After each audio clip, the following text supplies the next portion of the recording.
fails for you. Phil for you.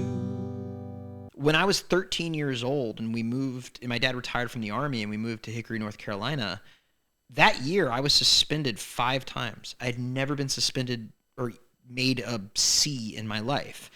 And it was for getting into fights because I was a little different. I was odd, and I just had some jerks that took advantage of that, and I never backed down. So after that year, never got into a fight at school. Before that, never got into a fight at school. And so it's really difficult for me to say 100. I think by the time I got to high school, I was a good kid. And I think in elementary school, I was a good kid. But there was a period of a few years where I was definitely the only one in my family who was getting phone calls from the principal. Yeah. You know what I'm saying? Did you win those fights? Some of them. The first fight I got into, I definitely won. This kid, it was basically, you got to understand, I did Taekwondo for 4 years.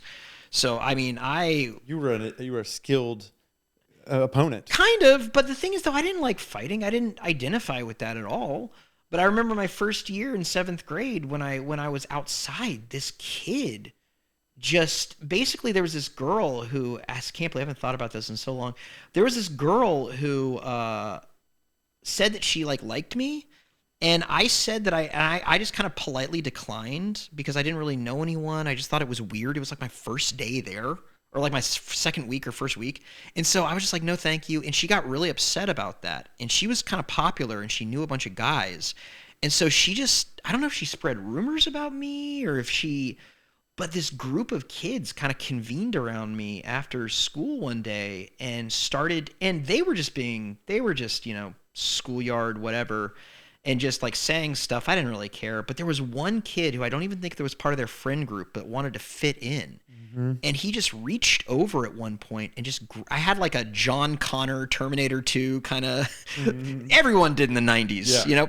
And he just reached over and grabbed my hair and started pulling it. And I just, like a reaction, I just turned around and clocked him. And right then and there, he had turned around and clocked him. And I could see he was getting up to attack me. And so, it's the 90s. I don't know what to do. So I kind of tackle him again. And after that, a teacher broke us up. But you got to understand, no one at that school knew who I was. And that was their introduction to me. Yeah. As this kid who just fighter. He just fights and gets into trouble. And I felt I was terrified because I remember going to the principal's office and all of the other kids she knew their families. They were affluent. They lived in the rich neighborhood. I didn't live in a poor neighborhood, but she knew who they were. And then here's this kid that just punched one of them in the face. It just arrived. New kid. And so I was terrified. I was crying my eyes out like you did when you were a kid and you didn't know how to handle adrenaline. And I remember talking to her and her just laying into me and being like, well, you're suspended out of school for 5 days. None of the kids got anything. The other kids did.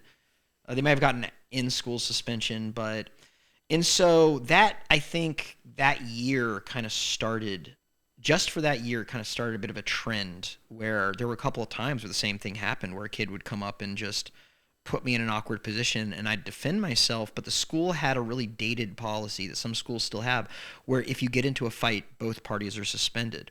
Well, what if you're jumped by somebody? What if you're attacked by somebody? Yeah. And that happened a number of times. So you were jumped? Not really jumped, but not by a group of people. But I remember one time, and I'm in 7th grade. I hate to say it's the 90s, but it's a pre-social media time where kids have a ton of adrenaline and hormones, and they don't really know where to direct it. How old are you?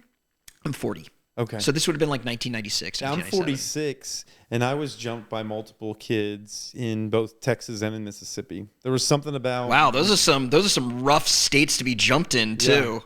Yeah, it was something about my social expression really was off-putting, and there were multiple situations, like more than 2 or 3, where multiple kids... I remember at a certain point, I had a box of like defense, like brass knuckles. Oh, really? In the woods that I would keep. I never used them with anybody, but at a certain point, I was so scared that I had this collection of things. So was it like mainly? Did you have it there mainly so if like when you got off the bus or something, like if you had to? I walked to school. Oh, you walked to school. It wasn't a get out of bus. It was like there was this green belt that was along the way to school, and I was really terrified during this green belt walk.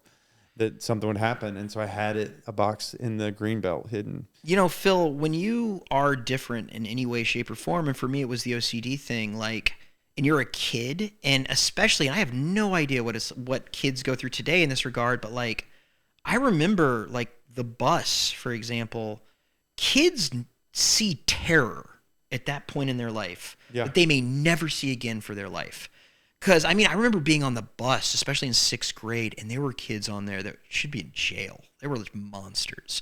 And I don't look back on it with like, oh my God, I'm going to find them today and beat them up or anything. But I do look back on it.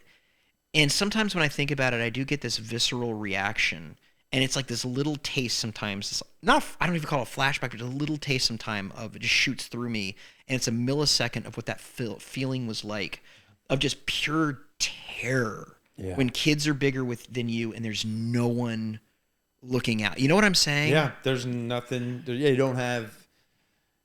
Yeah, you're vulnerable. Yeah, you're vulnerable, and no one's gonna protect you. It's just like, yeah, you just have to run real fast, or just take it. Yeah, and for me, it was one of these things where it was just kind of like riding the bus. I remember it was fine when I was in 5th grade. I remember in 6th grade, I actually had a lot of problems, and it was just, there was this one kid, and it's so funny me talking about this, because this kid feels like something that would be on like Hey Arnold or something like that. Like he was the stereotypical bully. He was like 15, and he was in like 8th grade, and he was massive. He was like, he had to have been at least 6 feet tall, and he was just huge. You know what I'm saying? He played football.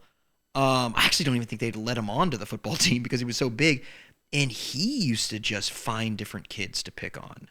And he's obviously not doing well academically if he's there. He's obviously got a lot of problems. But this kid, one day, I can't remember what it was.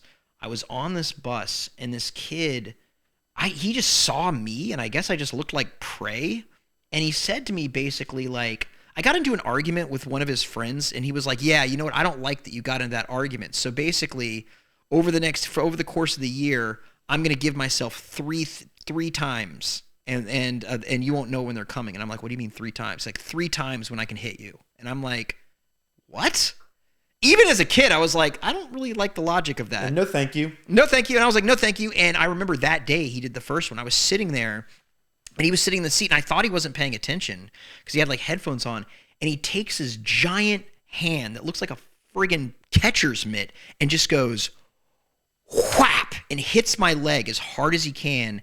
And when I got home, I had shorts on. It was the spring. When I got home, my mom actually saw a perfect imprint of a handprint right here on my quadricep. And she took me to school, and the guidance counselor was basically kind of like, well, John, we can't really prove that he did that. It's going to be your... And I just lifted up my leg, and she was like, oh my God.